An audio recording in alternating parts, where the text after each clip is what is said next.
안녕하십니까. 자, 오늘부터는 전기 자기학 수업을 진행을 할 건데요. 교재는 다 갖고 계시죠? 혹시 공부해 보셨던 적 있으세요? 처음 하시는 거예요? 그러면 앞에 시간표 보니까 회로 한 번, 전력 한 번, 기기 한 번 하셨던데 한 번씩 하시면서 제일 힘들었던 게 뭐예요? 회로? 그럼 없어요? 다 쉬웠어요? 아, 그게 좋은데. 사실 이제 보시면 쌤들이 좀 어렵다고 하는 게 수학적인 게 좀 많이 들어가는 과목들. 그래서 회로 과목, 기기 과목, 자기학 과목 이런 것들이 좀 어렵다고들 느끼시더라고요. 근데 실제로 막상 해보면 점수 따기는 그만큼 좀 쉬워요. 그러니까 뭐 아니면 도예요, 무조건. 내가 맞출 수 있는 거 아니면 버려야 될 문제밖에 없어요. 그래서 저희가 수업을 할 때 특히 저 같은 경우는 자기학 한 17개 정도를 놓고 봐요. 수업을 할 때. 그래서 쌤들이 만약에 18개 맞잖아요? 그럼 잘못된 거야. 난 17개만 맞추게 강의를 할 거거든? 그럼 찍어서 하나 맞추시는 거야. 근데 17개 놓고 강의를 했는데 7개 맞아. 미치는 거예요. 말이 안 돼. 어렵다고 소문난 과목이긴 한데 포인트만 잘 잡으시면 그렇게 걱정 안 하셔도 되고요. 계산기 갖고 계시나요? 네. 공학용 계산기? 네. 좋습니다. 공학용 계산기를 항상 지참하셔야 돼요. 회로 과목이라든가 자기학 과목은 계산기를 필히 갖고 다니셔야만 하나라도 더 맞히실 수가 있어요. 그리고 쉬는 시간에 계산기 기종이 제한이 걸려 있기 때문에 2019년 1회 시험부터 갖고 들어가면 안 되는 계산기가 떠 있어요. 그래서 뭐 저쪽에도 붙여놨으니까 한 번씩 확인해 보시고 쌤들이 갖고 계신 기종을 쓸 수 있는 건지 아닌지 꼭 여쭤보셔야 돼. 좀 비싸게 주고 샀어요 라고 하면 못 써요 이제. 메모리 카드 들어가는 계산기 갖고 계신 분 계세요? 네, 이거 메모리. 그럼 못 갖고 들어가요. 네.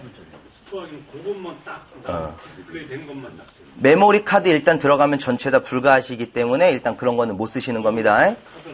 자, 좋습니다. 그러면 이제 수업을 진행을 할 건데 페이지 1페이지 보시면 벡터의 해석이라는 게 나와요.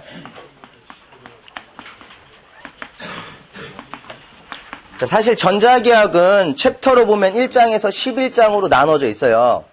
근데 이 1장에서 11장 중에 핵심이 되는 파트가 어디냐면 저희 책 교재 순서로라면 2장, 3장, 4장이에요.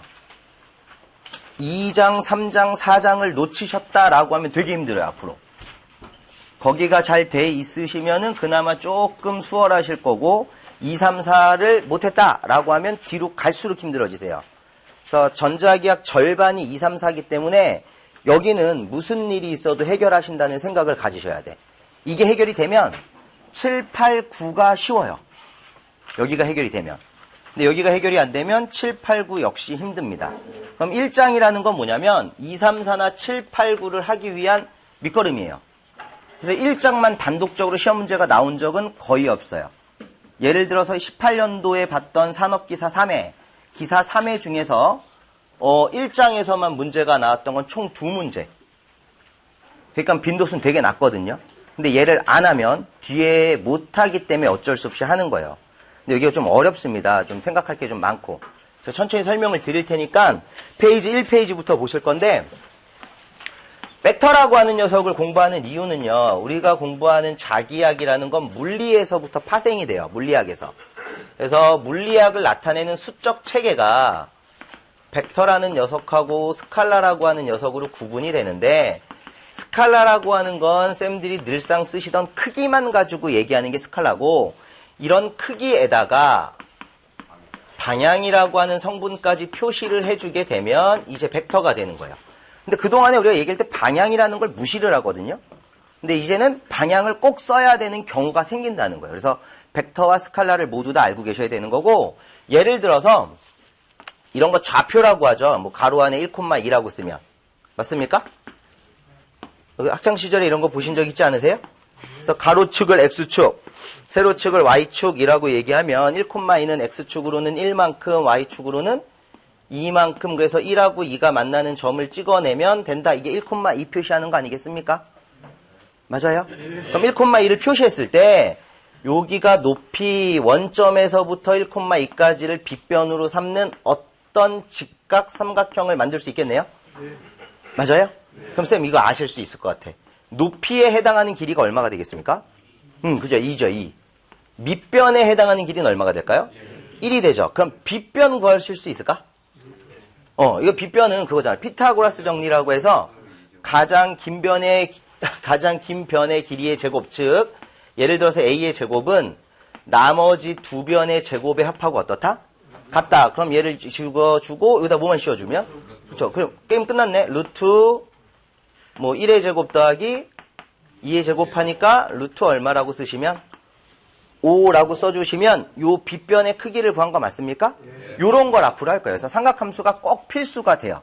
근데 뭐 어려운 거 하는 게 아니고 요 정도만 할 거니까. 근데 쌤 있잖아. 좌표가 1, 2, 3 이렇게 바뀌었대요. 그러면 뭐 편의상 X축, Y축 하나가 더 있겠죠? 뭐 Z축, G축이라고 얘기를 하는데 제가 편의상 이렇게 그려보겠습니다. 여기가 X축, Y축, Z축, G축이라고 가정을 할게요. 앞에서 그렸던 건 X, Y라고 하는 거밖에 없었잖아요. 2차원 표면이라고 부르는 거. 근데 이제 여기서부터는 입체적으로 바뀌는 거예요. 3차원 표면이 돼서 첫 번째 아셔야 되는 게 이게 몇 도일까요? 라는 걸 아셔야 돼요. X축과 Y축이 몇 도 떨어졌을까요? 라고 여쭤보면 몇 도 같으세요? 120도 이러면 망하는 거예요. 그거는 회로, 평형 삼상, 불평형 삼상 할 때 나오는 거고 요건 그냥 다 90도인 거야. 직육면체라는 거 아시죠? 어떤 벽, 어떤 공간의 모서리를 뜻해요. 그러니까 요 기둥이라고 생각을 하면 이 강의실의 기둥이라고 생각하면 요 높이에 해당하는 게 무슨 축이에요? 제가 그린? Z축이고 칠판 밑으로 깔려 나오는 바닥면이 뭐고요? Y축이 되고 쌤들이 있는 쪽으로 깔려가는 바닥면이 뭐라고 보시면 돼? X축으로 보면 된다는 거. 입체적으로 보셔야 돼요. 그래서 1, 2, 3을 여기다 찍을 때 그냥 가령 여기 1, 가령 2, 뭐 가령 3 이렇게 잡아주시고 뭐 지금 자가 있는 상태가 아니니까 대강 그려보면요. 이렇게 그림이 그려지겠습니다. 뭐 자 있으면은 제대로 그려드릴 수가 있는데 대충 그림의 느낌이 오세요? 그래서 1, 2, 3이라고 하는 곳이 어디를 뜻하냐면 요 직육면체의 가장 앞에 나와 있는 요 점을 뜻하는 거예요. 그럼 요 점을 기준으로 여기가 원점이라고 부르는 곳이죠. 맞아요? 원점은 좌표로 어딜 뜻해요? 0,0을 뜻하는 거 맞습니까? 그럼 원점에서부터 1, 2, 3까지 직선을 연결하고 요게 높이가 되고 그럼 요렇게 삼각형이 하나 만들어져야겠네요?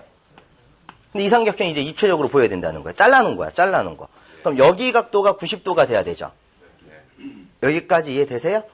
이 삼각형 잘라서 옮길게요. 이 삼각형 여기다가 단편적으로 그릴 겁니다. 이렇게 생겼대요. 이렇게 생긴 거예요. 그럼 높이의 길이는 이미 알고 계신 겁니다. 얼마가 돼야 되죠? 3. 1, 2, 3. 맞아요? 높이는 얼마? 3. 그럼 밑변도 구할 수 있으셔야 돼요. 왜냐면 밑변은 이렇게 생긴 직사각형의 대각선이 되는 거 맞아요? 그럼 이때 말하는 직사각형이라는 건 예를 들어서 가로가 2고 세로가 얼마가 되는? 1이 되는 거에서 뭐가 되는 거예요? 대각선이 되는 게 밑변이 되는 거 맞습니까? 그럼 요 길이 어떻게 구하죠? 루트 1의 제곱, 2의 제곱 아까랑 똑같은 거죠? 그래서 얼마? 루트 5가 돼요. 그럼 빗변은 얼마가 될까요? 하는 거예요 또. 그럼 루트 3의 제곱 더하기 5의 제곱이 되는 거 맞아요? 3의 제곱하면 얼마? 9. 루트 5의 제곱하면 5. 두 개 더했더니 그거예요. 루트 14. 이런 식으로 분해할 수 있어야 벡터를 할 준비가 되시는 거야. 여기까지는 이해되세요? 그럼 요거를 항상 이렇게 그림으로 그릴 수가 없다 보니까 벡터라고 하는 녀석으로 표현을 할 때 어떻게 쓰냐면 A라고 하는 문자의 화살표를 일반적으로 많이 써요. 물론 뭐 A에다 점 찍어도 되고 A 한쪽을 두껍게 칠해도 되는데 그딴 건 잘 안 나오니까 그냥 일반적으로 뭘 쓴다고요? 화살표를 쓸 거야. 화살표를 쓰는데 X축으로 가는 방향을 I라는 방향으로 명해주고요. Y축으로 가는 방향을 J라고 일반적으로 얘기를 해요. 그럼 이런 1, 2는 X로 얼마를 갖고 1만큼 갖고 Y축으로 얼마를 갖죠? 2만큼 가서 1, 2라는 걸 보통 I 더하기 2J다라고 써도 되는 거예요. 이 얘기는 X축으로 얼마 같다? 1만큼 같다. Y축으로 얼마 같다? 2만큼. 근데 쓰는 사람이 맨 이런 애들만 있는 게 아니라 이 방향을 AX로 써도 되고 이 방향을 AY로 써도 돼요. 그렇게 쓴다면 이제 뭐라고 써도 될까? X 더하기 2AY라고 써도 어떤 거죠? 같은 거죠. 이런 식으로 표현을 하겠다는 거야. 그러면 1, 2, 3이라고 하는 이 좌표를 벡터 A로 옮길 거고 방향은 제가 I, J, K로 가정을 한다면 뭐라고 쓰면 돼요? i 더하기 2j 더하기 3k가 된다고 볼 수 있겠습니까? 물론 ijk 대신 써도 되는 거는 ax, ay, ag를 써도 되는 거죠. 근데 이렇게 만들어놨어요. 이렇게 좌표를 가지고 이런 벡터의 모양을 만들었는데 이 벡터를 가지고 크기라고 하는 어떤 삼각형의 빗변을 구했더니 얼마가 나온 거죠? 루트 14. 이거를 매번 그리기가 되게 힘들어요. 1, 2, 3이면 그나마 좀 되는데 분수로 나오거나 소수로 나오면 그리기 되게 애매하거든요. 그래서 이걸 좀 쉽게 구하려고 뭘 하는 거냐면 a라고 하는 벡터의 크기를 구해보는 거예요. 그래서 크기라고 하는 걸 매번 한글로 크기 이럴 수 없으니까 절대값 기호를 써서 표시를 합니다. 절대값이 크기인 건 아시죠? 그럼 이 크기를 구하는 방법은 루트라고 하는 제곱근을 하나 써서 각 방향을 나타내는 성분의 크기들을 보는 거야. I 방향은 얼마만큼 갖고? 그래서 1의 제곱, J 방향은 얼마만큼? K 방향은? 이거 계산하면 얼마가 되겠습니까? 이렇게 구하시면 되는 거야. 결국 A라고 하는 1, 2, 3이라는 걸 벡터로 만들었더니 이런 모양이었는데 그 벡터의 크기를 구했더니 그리지 않아도 얼마라는 걸 찾은 거죠? 루트 14라는 걸 찾은 거예요. 그래서 이걸 종합해보면 벡터 A라고 하는 녀석은 이 벡터의 크기라고 했었던 루트 14라는 놈하고 이 벡터가 어느 방향으로 가고 있는지를 나타내는 n이라고 부르는 방향 벡터가 표시가 돼야 돼요. 무슨 벡터라고요? 방향 벡터라고 불러요. 그래서 항상 벡터의 기본 형태는 요래 이루어져야 돼.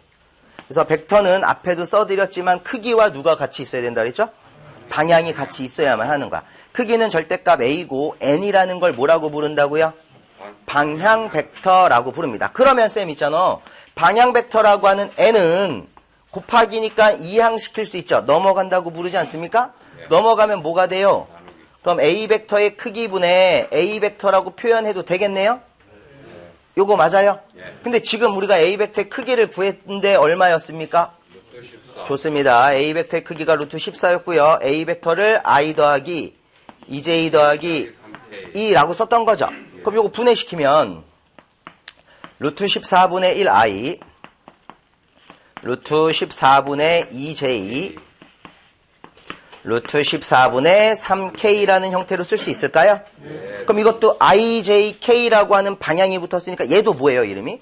벡터야? 그죠? 방향 뒤에 벡터 붙잖아요. 벡터죠? 결국 ijk나 ax, ay, ag가 붙으면 전부 다 뭐로 보시면 돼, 이제?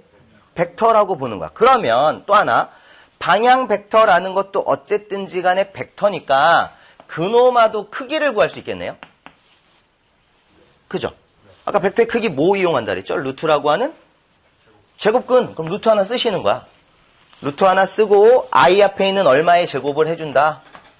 루트 14분의 1의 제곱을 하자. 또 j 앞에 있는 얼마의 제곱? 14분의 2의 제곱을 하자. 또 얼마의 제곱? 루트 14분의 3의 제곱을 하자라고 하면 n이라고 했던 방향 벡터의 크기가 나오겠죠?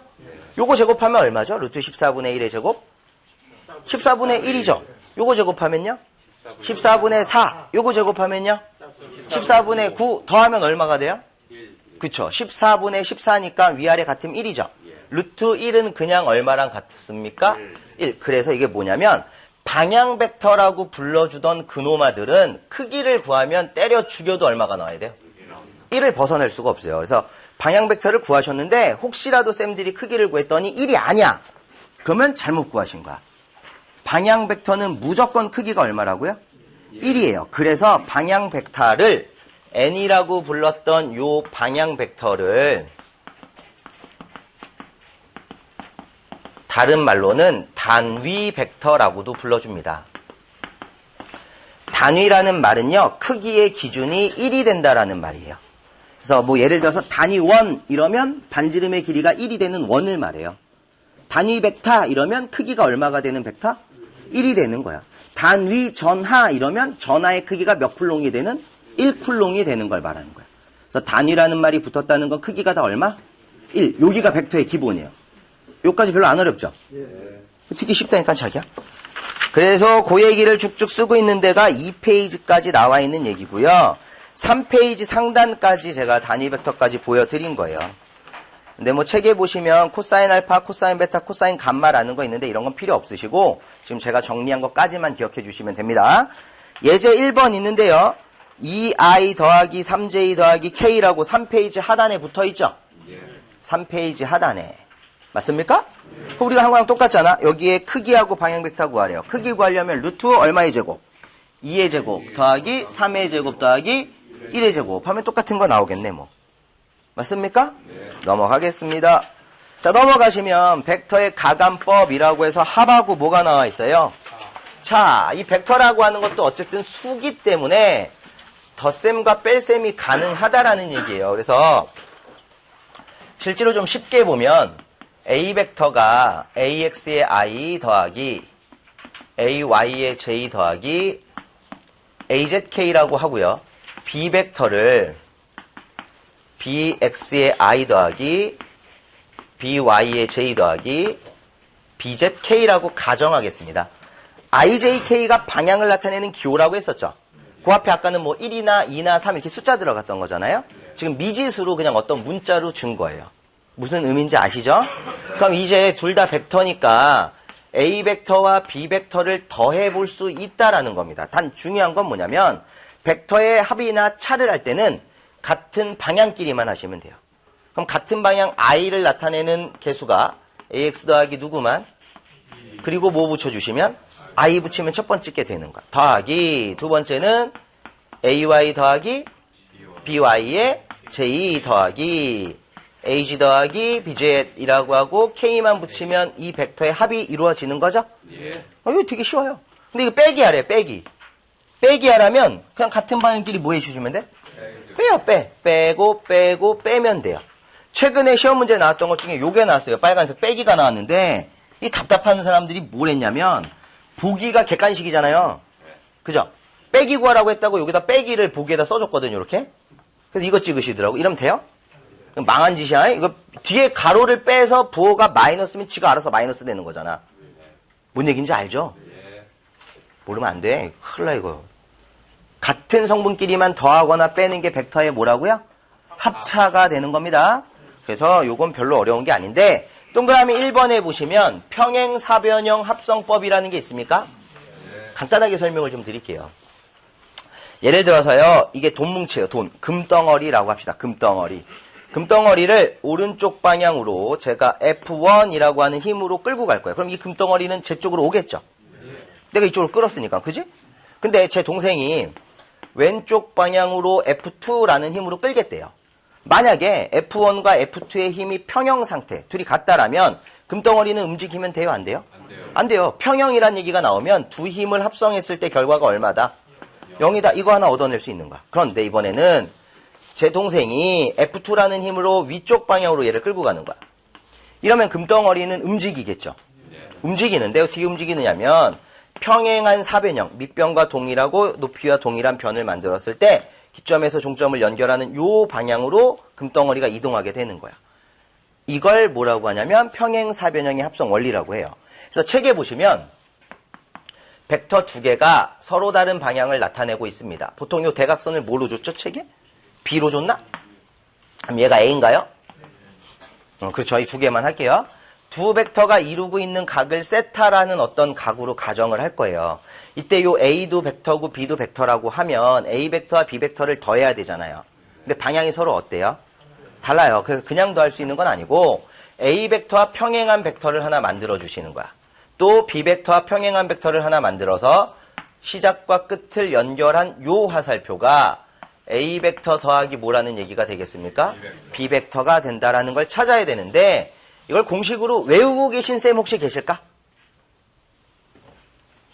외우면 돼요. 외우면 돼. 왜냐면 기사 실기를 가더라도 그 공식을 유도하는 과정까지는 안 물어봐요. 공식에서부터 시작을 하는데 오늘 처음이니까 좀 만들어 드릴게. 자, 얘를요, 구하시려면 A 벡터 더하기 B 벡터라는 걸 구하시려면 여기 종점에서 수직이 되는 선을 하나 그리시는 거예요. 그래 놓고 A 벡터는 연장선을 하나 그리면 여기가 수직이라고 가정할 수 있겠죠. 그러면 요게 B 벡터라고 가정했을 때 요것도 뭐여야 돼요? 지금 제가 그린 대각선 요것도 뭐가 되는 거지? 얘하고 어때야 돼? 같아야 되는 거 맞습니까? 그죠? 그럼 여기 각도도 뭘까요? 세타야. A 벡터와 B 벡터가 이루는 각이 세타라면 B 벡터와 A 벡터 연장선이 이루는 각도 뭐여야 돼?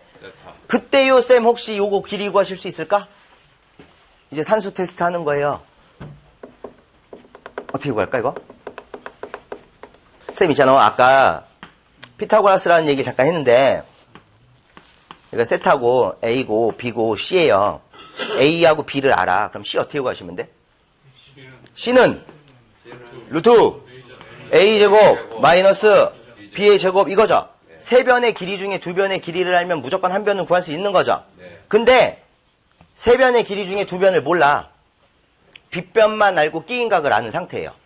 그러면 이때 높이는 어떻게 구할까요? 아니요. 아까 아직 아크탄제를 쓸 수가 없어요. 밑변과 높이를 모르는 상태이기 때문에 알고 있는 변밖에 못 써요. 사인이죠, 사인. A에다가 사인 세타를 곱해주면 요 높이 값이 나오게 돼 있죠. 왜냐면 사인 세타라고 하는 약속 자체가 뭐죠? 빗변분의 뭐예요? 높이. 이게 사인 세타죠. 그럼 빗변이라는 A를 기준으로 빗변 A분의 구하고자 하는 높이니까 얘네들 약분되면서 구하고자 하는 것만 나오잖아. 결국 높이를 구할 때는 빗변에다 누구 곱한다는 걸 기억하셔야 되는 거야? 사인 세타. 그럼 밑변을 구할 때는? 그러겠지 뭐. 센스 있으시네. 코사인 세타. 코사인 세타는 뭐니까? 빗변분의 밑변이 되기 때문에 또 빗변 약분되면서 밑변만 남는 거 맞습니까? 그래서 게임 끝난 거예요. 이것만 아시면 높이는 빗변을 뭐로 했을 때? B로 했을 때 거기에다 누구를 곱하면 된다? 사인 세타를 곱하면 된다. 그럼 여기 밑변은 빗변이 뭐라 나왔으니까 B라 나왔을 때 끼인각 세타면 누구를 곱하면 된다? 코사인 세타를 곱하면 되는 거 맞습니까? 이러면요 삼각형이 더럽게 커집니다. 똑같은 직각삼각형이지만 맞습니까? 그럼 이 직각삼각형에서는 세 변의 길이를 모두 아는 거야. 높이 알고 빗변 알고 밑변은 얘하고 얘를 뭐 해준 값이 돼요? 더해준 값이 되는 거 맞아요? 그럼 이제 피타고라스의 정리에서 가장 긴 변의 길이의 제곱이라고 하던 A 벡터 더하기 B 벡터의 제곱은 그죠? 나머지 두 변의 제곱의 합과 같다라는 거 쓸 수 있죠. 밑변부터 쓰면 밑변은 A 더하기 B 코사인 세타의 제곱 더하기 B 사인 세타의 이렇게 쓸 수 있다라는 겁니다. 맞습니까? 그럼 이제 산수하면 돼. A 더하기 B 코사인 세타의 제곱이라고 하는 건 분배법칙 이런 거 혹시 기억하시나? A 더하기 B의 제곱이면 누구랑 같죠? A제곱 더하기 2AB 더하기 B의 제곱과 어떻다? 같다. 이 얘기가 뭐냐면 A 더하기 B를 몇 번 곱했다? 2번 곱했다라는 얘기 맞죠? 사실 제가 지금 입안에 와서 이런 짓 하면 안 되는데 첫날이라 이렇게 한번 곱하면 A제곱이죠? 이렇게 곱하면 플러스 AB죠? 이렇게 곱하면 똑같이 BA, AB죠? 거기 이렇게 곱하면 B의 제곱 맞아요? 그럼 AB, AB 두 개니까 몇 AB? 이렇게 가는 거야. 그럼 여기다 넣어볼게요. A의 제곱 더하기 2배의 AB의 코사인 세타 더하기 B의 제곱 곱하기 코사인 제곱 세타가 첫 번째 가로를 푼 식이겠네? 그럼 두 번째 가로를 풀면 B 사인 세타의 제곱이니까 B의 제곱에다가 누구만 곱해 놓으면 사인 제곱 세타만 곱하면 되는 거 맞습니까? 그럼 여기 B제곱으로 묶어도 되죠? B제곱으로 묶으면 코사인 제곱 세타 더하기 뭐가 되나요? 사인 제곱 세타가 되는 거 맞습니까? 자, 학창시절에 사인 제곱 세타 더하기 코사인 제곱 세타는 항상 얼마라고 기억하고 계셔야 돼? 1이라고 기억하고 계셔야 돼. 코사인 제곱 세타 더하기 사인 제곱 세타는 무조건 1이에요. 모르시면 산수 동영상 찍어놓은 거 보시면 다 정리해놨어 제가. 1이야. 시간만 많으면 해드리는데 괜찮아. 1입니다. 1. 그럼 이거 없는 거니까 결국 최종식은요. A의 제곱 더하기 얘 쓸게요. B의 제곱 더하기 얘 쓰겠습니다. 2배의 AB의 코사인 세타가 A 더하기 B 전체의 제곱인 거죠. 제곱 떼어버릴 거면 여기다 뭐만 씌우면 돼. 그래서 이게 평행사변형 합성 공식이 되는 거야. A 벡터 더하기 B 벡터라는 건 루트 속에서 A제곱 더하기 B제곱 더하기 2AB의 코사인 세타 값이 되더라라는 걸 꼭 알고 계셔야 되고 얘는 실기 때까지 가요. 유도하는 건 모르셔도 괜찮습니다. 그냥 여기만 알고 계시면 돼. 이거만. 그렇죠. 여기는 외워야죠. 시험장 가서 언제 이거 다 이렇게 유도해가지고 얘를 하나 써먹겠냐고. 외워놓고 가시는 게 훨씬 더 편해. 그게 평행사변형 합성 공식을 뜻하는 거고. 저기 A제곱 플러스 2AB 코사인 세타 플러스 B제곱 이렇게 해가지고. 네? 여기요? 예. 아니 밑에 그게 여기요? 그 안에. 네. 이거 순서 바꿔도 상관없어요. 더하기인데 뭐. 더하기는 상관없어요. 그래서 평행사변형 합성의 공식을 하나 찾아내신 거고, 이런 거 한번 해볼까요, 쌤?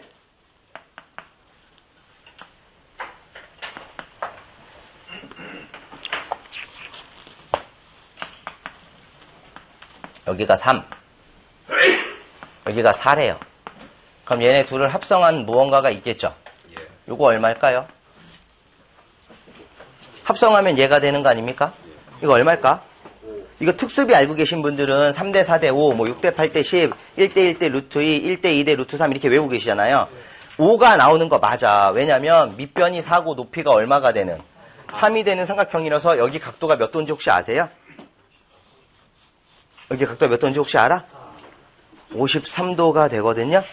조금 이따 보여드릴게. 조금 이따 보여드릴 건데 이거를 사실은 그럼 평행사변형 합성 공식에 넣었어도 똑같이 얼마가 나와야 돼요? 5가 나와야 되죠. 예를 들어서 여기를 B라고 가정하고 여기를 A라고 가정하면 평행사변 합성 공식에 넣을 때 A의 제곱이니까 얼마의 제곱? 4의 제곱 더하기 B의 제곱이니까 얼마의 제곱? 3의 제곱 더하기 2배의 A 곱하기 B니까 4 곱하기 3에다가 코사인 세타가 되는 거 맞습니까? 이때 세타 몇 도 넣을까요? 이게 미션이에요. 이 세타 몇 도를 넣어야 될까? 자, 세타의 그림을 잘 보시면 B벡터하고 A벡터가 이루는 각이 세타죠. 그럼 지금 B벡터하고 A벡터가 이루는 각은 몇 도여야 돼? 90도. 그렇지. 그래서 90도가 들어가는 거야. 혹여나 쌤들이 특수비를 제대로 공부해서 여기 사이에 53도인 거 나 아는데 하고 53 넣으면 망하는 거예요. 그게 아니라 대각선 벡터랑 이루는 각이 아니라 기준 벡터가 이루는 각을 쓰는 겁니다. 근데 꼭 보면 나중에 이 각을 자꾸 쓰신다고 쌤들이 문제를 풀 때. 이거 쓰시면 안 돼. 코사인 90이 얼마인지 아세요? 코사인 90이면 0이에요. 맞아요. 0 맞아요. 잘해놓고 그래. 0. 그럼 4제곱 더하기 3제곱이니까 그래서 얼마가 나오는 거야? 5가 나오는 거야. 쌤, 혹시 사인 0도는 얼마인지 아세요? 사인 0도? 1. 그럼 코사인 0도는? 1원이 바뀌었잖아. 사인 0도가 0, 코사인 0도가 1. 그래서 코사인 90이 0, 사인 90은 1. 남의 나라 얘기인가요, 지금 이게? 오, 잠깐만, 시간. 자, 일단 평행사변 합성 공식 알려드렸죠? 급한 거 먼저 해결. 이게 급한 게 아니었네. 이게 급한 게 아니고, 쌤, 이거 지금 책이 없는데 급하니까 후딱 볼게요. 쌤들이 공부를 하실 때 반드시 필요한 것 중에 하나가 삼각함수예요. 삼각함수인데 다른 거 필요 없어. 삼각함수의 특수비 정도만 아시면 되는데 특수비가 1대 1대 루트 2, 1대 루트 3대 2, 3대 4대 5, 6대 8대 10이라고 하는 네 가지는 무슨 일이 있어도 기억해 주셔야 돼. 그래서 1대 1대 루트 2는 45도짜리 삼각형에서 1대 루트 3대 2라는 거는 30도짜리와 60도짜리 삼각형에서 3대 4대 5라는 거는 53도짜리하고 37도짜리 삼각형에서 쓴다는 거. 근데 이거 잘 보면 요거 2배, 요거 2배, 요거 2배인 거 맞습니까? 동일한 거예요. 3, 4, 5나 6, 8장은 동일한 거야. 3배 하면 9, 12, 15 똑같은 거예요. 그래서 4개만 아시면 돼. 그럼 이제 여기서 45, 30, 60, 53, 37이 뭔지만 파악하시면 되는데 45도짜리 삼각형은 정사각형이라는 게 있다고 가정했을 때 반 자르면 그게 몇 도예요? 그죠? 대신 정사각형을 자른 거니까 여기하고 여기가 어때야 돼? 같아야 되죠. 그래서 같은 거니까 변의 비를 몇 대 몇으로 하겠다.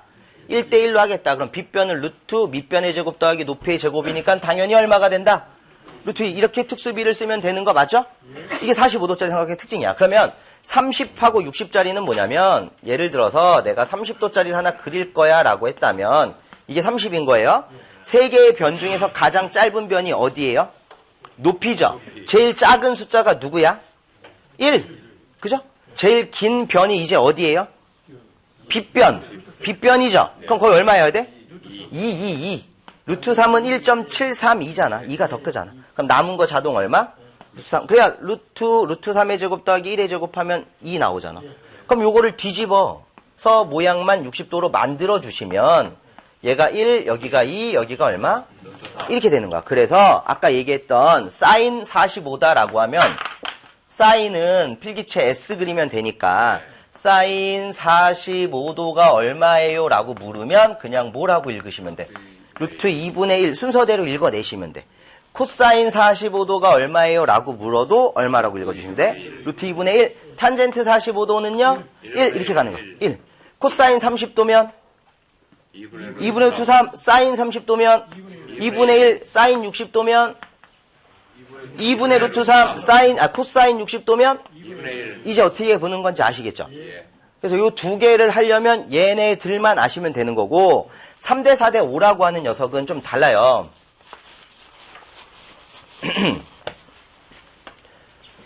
밑변이 3, 높이가 4일 때 빗변이 5인 게 있고요. 밑변이 4, 높이가 3, 이래도 빗변은 얼마가 돼야 돼요? 5가 될 수밖에 없죠. 그러면 여기 각도하고 여기 각도가 있을 때 1번 각이 크겠어요? 2번 각이 크겠어요? 1번 각이 큰 거 아시겠죠? 높이가 높은 게 각이 커야 되잖아? 여기 써 있어. 몇이라고? 53도야. 53.7 얼마, 52.7 얼마가 정확히 53 딱 나와요. 그럼 여기 몇 도일까? 37. 37이 돼야 37, 53 더하기 90 해야 180도 나오는 거잖아. 여기가 지금 몇 도란 얘기야? 37이란 얘기가 되는 거 맞아요? 삼각형 내각, 내부에 있는 모든 각을 합치면 몇 도가 나와야 되죠? 180도가 나올 수밖에 없죠. 그러니까 하나만 외워놓으면 되는 거예요. 그럼 여기서도 코사인 53이라고 읽어라 하면 얼마가 되는 거죠? 5분의 3. 근데 코사인 37은요 하면 5분의 4. 사인 37 하면 뭔 얘기인지 아시겠죠? 이게 2배가 됐대. 얘가 2배, 얘가 2배, 그럼 얘도 2배잖아. 그럼 여기가 8, 여기가 6, 여기가 10. 6대 8대 10이죠. 각도 변해요, 안 변해요? 그러니까 똑같다고. 그래서 특수비 저 4개를 기본적으로 알고 계셔야 되는 거야. 여기까지는 가능하시겠어? 좀 빨리 했지만 급하니까. 그럼 이제 하나 더. 이제 뭐 할 거냐면 뭘 자꾸 찍으셔. 동영상이 찍고 있는데 부담스럽게.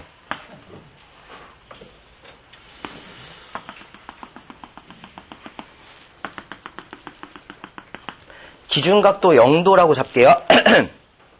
여기 90도, 여기 180도, 여기 마이너스 90도, 여기 마이너스 180도가 돼요. 사인 그래프와 코사인 그래프를 그릴 거야. 탄젠트까지는 하지 않으셔도 돼요. 항상 범위는 플러스 1에서부터 마이너스 1 범위 안에 사인 값과 코사인 값은 정해져 있어요. 그럼 가운데는 얼마가 돼야 될까? 0이 되는 거야. 주무실 때가 아니야. 되게 중요한 거 하는 거야. 항상 기준이 되는 각도는 0도야. 이거 해야지 쌤들 회로에서 위상이 앞선이 뒤지는지 할 수가 있어. 이거 못하시면 위상이 앞서고 뒤지고 이거 하나도 못해. 무슨 얘기냐면 노란색으로 제가 표시를 할 건데요. 사인 그래프를 그릴 거야. 사인 그래프는 0도가 되는 기준축에서 0이 되는 값에서부터 정연파를 그려내면 이게 사인 그래프예요. 이 노란색이 무슨 그래프라고요? 얘가 사인이야. 그래서 이 사인이라고 하는 녀석의 약속은 뭐냐면 사인 0도가 얼마야? 0도짜리를 내가 삼각형을 어떻게 그려? 못 그리잖아. 근데 0도를 해봤더니 얼마를 가리켜요? 0인 거야. 사인 0도는 무조건 0이어야 돼. 대신 사인 90도는 얼마야? 라고 물으면 90도 삼각형 어떻게 그리냐고. 근데 90도를 봤더니 어디를 가리켜? 1. 그럼 사인 마이너스 90도는 얼마예요? 라고 하면 얼마가 돼야 돼? 어떻게 보는 건지 아시겠어요? 이렇게 보는 거야. 그러면 코사인 그래프는 뭐냐면 똑같은 0도를 기준으로 하는데 0에서 시작하는 게 아니라 1에서 시작하는 정연파, 사인파 이런 주기적인 함수를 만들어내면 이게 뭐가 된다? 코사인이 돼요. 그럼 코사인 0도면 얼마예요? 그렇지. 0도는 여긴데 쭉 빨간색 1이네. 코사인 90도면 얼마가 돼야 돼요? 그래서 아까 코사인 90도 얼마로 했던 거야? 무슨 말인지 아시겠어? 그래서 시작점을 기억하시라고. 사인 0도면 얼마? 0. 코사인 0도면 얼마? 1. 그래서 저는 학생 때 사인은 S자, 슈퍼맨 S 생각하면 붙어 있잖아. 그래서 그냥 사인은 무조건 0이야, 0도면. 코사인 앞대가리 C니까 뚫려 있잖아. 위에서부터 와, 1에서부터. 말도 안 되는데 이렇게 외워놔야 돼요. 그 여기 계산기에 선생님, 질문은 카메라 없을 때. 죄송합니다. 자, 그러면 저거 갖고 어디다가 써먹으실 수가 있냐면 학창시절에 이런 거 하셨을 거야. 0도, 90도, 180도, 270도, 한 바퀴 돌아오면 360도 해서 홀사탄코라고 해서 얼싸안고 이렇게 외운 적 있지 않으세요? 그래서 1사분면, 2사분면, 3사분면, 4사분면이라고 얘기해서 0도에서 90도까지는 모두 다 양수가 되는 거야. 무슨 얘기냐면 0도의 범위에서부터 90도의 범위가 되면 코사인도 감소하는 양수고 사인도 증가하는 양수, 0보다 큰 값들이잖아요. 그죠? 그런데 270도에서 360도까지는 누구만 양수란 얘기예요? 코사인만. 근데 거꾸로 얘기하면 여기가 0도니까 여기를 마이너스 몇 도라고 봐도 돼요? 그죠? 그럼 0도에서 마이너스 90도의 범위라고 하면 당연히 노란색인 건 음수죠? 밑에 있으니까. 그래서 코사인만 뭐가 될 수 있다고? 양수가 될 수 있다라는 거야. 물론 더 정확한 건 계산기 누르시면 돼. 계산기 버튼에 사인 버튼, 코사인 버튼, 탄젠트 버튼 다 있어요. 근데 그 나올 때마다 눌러봐. 시간 너무 많이 간다고. 그래서 머릿속에 어느 정도는 넣고 가셔야 됩니다. 여기 이해되시겠어? 네. 그럼 나중에 이제 마이너스 각 있는 건 다음에 좀 해드릴게요. 시간이 좀 있을 때. 일단 여기까지. 뭐가 더 여기 왔냐? 여튼 뭐 4페이지에 있는 평행사변형 하다가 여기까지 왔는데요. 아까 평행사변형 합성법을 얘기하면서 이런 거 봤습니다. 여기가 B벡터고 여기가 A벡터일 때 두 벡터를 합성하면 이 녀석이 된다라고 하지 않았던가요? 근데 만약에 A벡터 빼기 B벡터 구하래. 이건 지금 A벡터 더하기 B벡터잖아요. A벡터 빼기 B벡터를 구하라고 하면 A는 그대로 플러스지만 B가 빼기가 붙어서 마이너스가 되죠. 그럼 반대야. 얘랑 크기는 같은데 반대로 잡아주면 얘가 뭐예요? 마이너스 B. 그럼 얘하고 얘를 더하면 A벡터 빼기 B가 되는 거 맞아요? 그럼 이제 얘하고 또 평행하게 하나, 얘하고 평행하게 하나, 그래서 이렇게 만들어주면 이제 이게 뭐가 된다? A 빼기 B가 된다는 거. 무슨 말인지 아시겠습니까? 저 나머지 건 필요 없어요. 다 됐고요. 넘어가 보시겠습니까? 5페이지로. 5페이지 보시면 그 가로 5번에 평행사변형의 원리라고 하는 공식을 제가 하나 만들어 드렸죠. 반드시 암기하고 계셔야 되는 겁니다. 이거 잊어버리시면 안 돼요. 그 위에 합하고 차 예제 있는 거는 같은 방향끼리 더하거나 같은 방향끼리 빼주시면 되는 거 아시겠죠? 좋습니다. 넘어가세요. 넘어가시면 이제 6페이지 시작할 때가 뭐냐면 합차가 아니라 벡터의 곱이에요. 곱. 합하고 차는 이거면 게임 끝나시고 벡터의 곱이 시험 문제엔 훨씬 더 자주 나오실 겁니다. 그래서 벡터의 곱을 아셔야 되는데 벡터의 곱은 두 가지로 나눠져요. 내적이라는 녀석하고 외적이라는 놈으로 나누어집니다. 먼저 내적이라고 하는 걸 표시할 때는요. 점을 찍어주세요. 점. 그래서 도트라고 읽어요. 도트. 곱하기가 프로덕트이기 때문에 도트 프로덕트 이렇게 읽어주는 거고 외적은 크로스 우리가 알고 있는 곱하기 기호. 그래서 플러스 프로덕트라고 하는데 내적은요. 결과가 스칼라가 나오게끔 되어 있고 외적의 결과는 반드시 누가 나온다? 이 두 가지 차이가 있어요. 그래서 내적을 스칼라적이라고도 부르고 외적을 벡터적이라고도 불러요. 쌤들 시험 문제 그나마 좀 나올 수 있는 부분이 벡터에서 여기야. 단독으로 나올 만한 데가. 내적은 정의식이 있는데 A벡터와 B벡터를 도트 프로덕트 하게 되면 A벡터의 크기와 B벡터의 크기에다가 코사인 세타를 붙여내는 게 내적의 정의식이에요. 근데 외적은 A벡터 크로스 B벡터라고 하는 크로스 프로덕트를 만들게 되면 A벡터의 크기와 B벡터의 크기는 그대로 쓰는데 코사인이 아니라 사인 세타라는 게 붙고요. 중요한 게 하나 있어요. 이 앞에 n이라고 하는 방향 벡터가 반드시 들어가야 돼요. 그래서 방향을 표시한다라고 하면 벡터라고 했어요? 스칼라라고 했어요? 그죠? 그래서 얘가 벡터가 되는 거야. 얘는 방향이 없으니까 뭐가 되는 거고? 스칼라가 되는 거야. 참고로 일반적인 시험 문제는 요 정의식이 나옵니다. 두 가지가. 근데 외적의 모양 중에 하나 바뀔 때가 있어.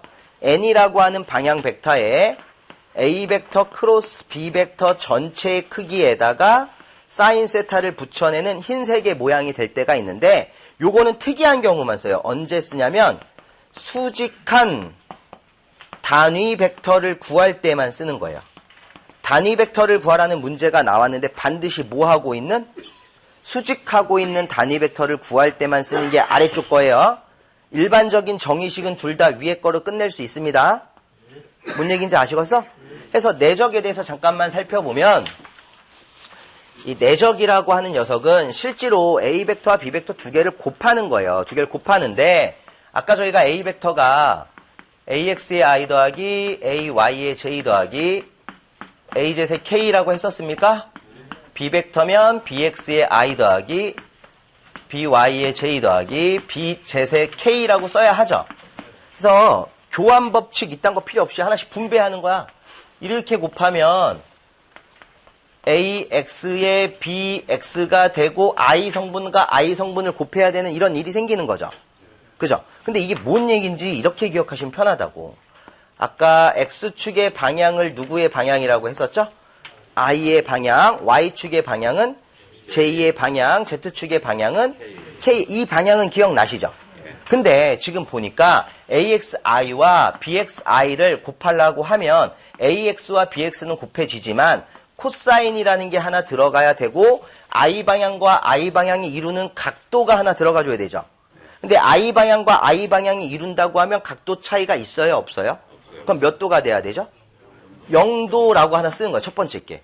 그럼 이제 두 번째 거 할 거야. 얘랑 얘도 곱해줘야 되잖아요. 맞아요? 그럼 이렇게 곱하면 AX라고 하는 개수와 BY라는 개수에다가 코사인 쓰고 I에서 누구를? 그럼 I에서 J까지는 몇 도의 차이가 생겨요? 코사인 몇 도가 된다는 얘기죠? 90도 더하기 하나 더. 얘가 이제 여기까지 와야 끝나는 거잖아. 그럼 여기까지 쓰면 AX에다가 BZ에다가 코사인에다가 I에서 어디를? 그럼 I에서 K도 몇 도야? 90도. 그러면 여기도 90도. 이러면 이제 얘에 대한 건 다 곱한 거예요. 그럼 이제 곱해야 되는 게 얘죠, 얘. 얘도 몇 번? 하나, 둘, 세 번. 그럼 세 줄 또 나오겠죠, 세 개가? 그럼 얘도 또 몇 번? 세 번. 그럼 총 9번을 해야 되잖아요? 근데 그걸 하면 바보야. 왜냐면 코사인 0도면 아까 우리가 코사인 함수에서 0도일 때 얼마였어요? 1이야. 코사인 0은 1이지만 코사인 90은 얼마죠? 그쵸. 그럼 여기 다 얼마가 된다는 얘기예요? 여기도 결국 무슨 얘기냐면 방향이 어떨 때만 같을 때만 결과가 나오는 거고 IJ처럼 방향이 달라지면 얼마가 나와야 돼?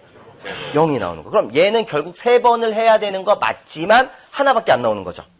그럼 여기도 3번 해야 되지만 하나밖에 안 나오겠지. 그래서 결과가 이렇게 될 거예요.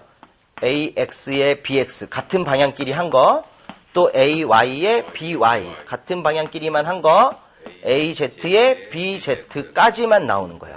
그럼 여기는 IJK라는 게 붙어요, 안 붙어요? 그래서 스칼라적이 되는 거야. 그래서 내적을 계산하세요라는 문제가 만약에 딱 터진다. 쌤 이거 내적하세요라고 하면 쉽게 이렇게 하시면 돼. 같은 성분끼리만 곱해서 합한다. 라고 기억하시면 된다. 괜히 9번 하실 필요 없다. 어차피 코사인 성질에 의해서 서로 방향이 다르면 90도 떨어진 건데 코사인 90도면 얼마가 될 거니까 0이 될 거니까 굳이 할 필요가 있다 없다? 없다라는 게 되는 거죠. 여기 이해되세요? 그래서 내적의 성질을 하나 기억하셔야 돼. 자, 그 얘기는 뭐냐면 잠깐만 주목해 주십시오. I 도트 I 같은 성분을 도트하면 얼마라는 얘기일까요? 그러면 크기가 1, 크기가 1. 근데 코사인 몇 도 떨어진 거죠? 0도. 그럼 얼마여야 돼? 1이 되는 거야. 근데 I 도트 J다라고 하면 크기는 1, 크기는 1, 코사인 몇 도 떨어진 거죠? 그럼 얼마여야 돼? 그렇죠. 이거예요. 성분이 같으면 얼마가 되고 1이 되지만 성분이 다르면 얼마가 된다? 이게 내적의 가장 큰 성질이 되는 거야. 뭔 얘기인지 아시겠어요? 그래서 내적은 성분이 다른 건 계산해 봤자 얼마가 나올 거다? 0이 나올 거다.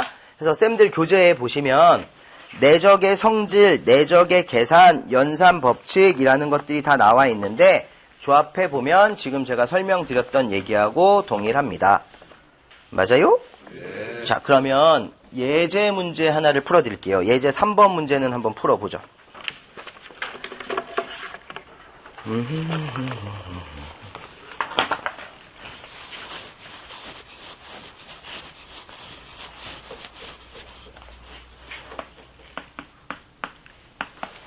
어, 6페이지 하단에 예제 3번이 있는데 A 벡터가 AX의 I 더하기 2J네요. 2J 더하기 3K 라고 나왔고 B 벡터가 마이너스 2I 더하기 J 더하기 2K라고 나왔습니다. 서로 직교시에 AX의 값을 구하라는 문제 맞습니까? 결과가 뭐냐면 A 벡터하고 B 벡터가 직교 상태라는 얘기잖아요. 직교면 세타가 몇 도라는 얘기죠? 90도란 얘기예요. 그래서 이 두 벡터가 이루는 각도를 묻는 문제를 쓸 때 내적이나 외적을 많이 쓰는데 쌤들이 생각해 보세요. 각도를 구할 수는 있어, 둘 다. 왜냐하면 얘는 코사인 세타라는 각이 붙고 얘는 사인 세타라는 각이 붙죠. 그러면 내적도 각도를 구할 수 있고 외적도 각도를 구할 수 있잖아요. 근데 좀 더 수월한 게 누구겠어요? 내적이에요. 왜냐면 여기 방향이라는 게 있어야 되거든. 방향을 안 따져도 되는 게 얘잖아. 그래서 무조건 각도를 구한다라고 하면 누굴 쓸 거라는 거? 내적을 쓸 거야. 그럼 봐보세요.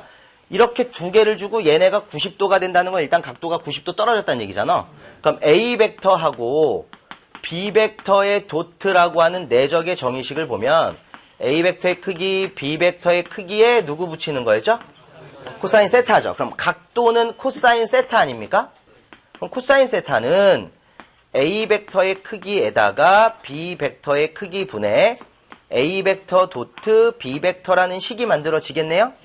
그런데 여기가 90도라는 거야. 지금 직교한다는 거니까. 코사인 90도 얼마라고 배우셨지? 코사인 90도면 0이어야 되죠? 그럼 이렇게 만들어진 분수식이 얼마가 돼야 된다는 얘기예요? 0이 돼야 돼. 근데 분수식이 0이라는 거는요. 분모가 상수고 분자가 0이면 얼마예요? 0이에요. 근데 분모가 0이고 분자가 상수면 얼마야? 무한대. 결국 이딴 거 필요 없이 분자만 얼마가 되면 0이 되면 결과는 얼마여야 돼요? 그럼 밑에 거 할 필요 있다 없다? 지가 뭐가 나오든지 나랑 뭔 상관이야. 위에만 0이면 무조건 얼만데? 0이 되는 거잖아. 그죠? 그럼 위에 있는 A 벡터 도트 B 벡터만 0이 되게 만들자라는 거니까 결국 A 도트 B가 얼마다라고 식을 만들어내면 0이라고 만들면 요거는 내적하라는 얘기가 되는 거 맞습니까? 내적하는 방법이 뭐였죠?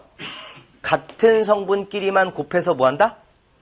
더한다. 그럼 같은 성분 I하고 I가 같은 성분이잖아요. 거기 앞에 나와 있는 개수끼리 곱했더니 마이너스 2에 AX가 I하고 I 성분 한 거 맞아요? 그럼 J 성분끼리 곱하면 얼마여야 돼? 2가 되겠죠. 2하고 1이니까. K 성분끼리 곱하면 얼마가 돼야 돼요? 어이? 곱한다고. 6. 왜 다 곱하다 갑자기 걔만 더해? 다 곱하는 거예요? 그게 얼마라고? 0이어야 돼요. 그럼 이거는 마이너스 2AX는 요게 얼마가 된 거예요? 8 넘어가면 마이너스 8이죠? 결국 AX가 얼마여야 한다는 얘기입니까? 그래서 답이 4로 나오는 거예요. AX의 값은 4가 됐을 때 A 벡터하고 B 벡터는 몇 도 떨어져 있는 게 되는 거다? 90도 떨어져 있는 게 되는 거다. 뭔 얘기인지 아시겠어요? 그래서 두 벡터가 이루고 있는 각을 물어보면 앞으로 이제 고정하시면 돼. 외적을 쓰는 게 아닙니다. 두 벡터가 이루고 있는 각도를 찾을 땐 무조건 누구만 쓴다? 내적만 쓰는 거야. 내적. 외적 안 써요? 내적 쓰실 거야. 좋습니다. 그래서 여기까지가 내적에 대한 얘기고 그게 6페이지까지 나와 있는 거니까 일단 오늘은 여기까지 하고 잠깐 쉬었다가 외적으로 보여드리겠습니다. 수고하셨습니다.